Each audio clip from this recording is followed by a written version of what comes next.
سورج کو معبود بنایا، کچھ نے چاند کو معبود سمجھا کہ سورج ہماری کھیتیوں کو، فصلوں کو پکاتا ہے، چاند ان میں مٹھاس اور ذائقے بھرتا ہے، اس لیے یہ ہمارے خدا ہیں، یہ ہمارے معبود ہیں۔ اللہ نے اعلان کیا کہ نہیں، یہ تو اللہ کی تخلیق کا شاہکار ہیں۔ رات ہو یا دن ہو، سورج ہو یا چاند ہو یا ستارے ہوں، یہ سب تو اللہ کی قدرت کی نشانیاں ہیں، یہ تو اس کی تخلیق کردہ مخلوقات ہیں، اس لیے ان میں سے کسی کو معبود نہیں سمجھنا۔ لا تسجدوا للشمس ولا للقمر، نہ سورج کو سجدہ کرو نہ چاند کو سجدہ کرو، واسجدوا للہ، سجدہ صرف اس اللہ کا کرو، ان کنتم ایاہ تعبدون، اگر تم اسی کی بندگی کرنے والے ہو۔ پہلا پیغام یہ ہے کہ یہ سب اللہ کی قدرت کی نشانیاں ہیں، اللہ انہیں بدل رہا ہے۔ سورہ نور اٹھا کے پڑھیے، یقلب اللہ اللیل والنہار، رات اور دن کو اللہ پلٹتا ہے، رات اور دن کو اللہ بدلتا ہے۔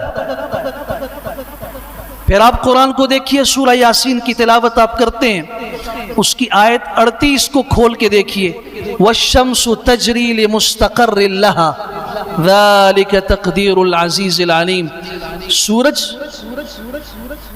اپنے مقام پہ، اپنے مستقر پہ چل رہا ہے، اپنی مرضی سے نہیں بلکہ اس رب کی مرضی سے جس نے سورج کو پیدا کیا، اسے روشن کیا۔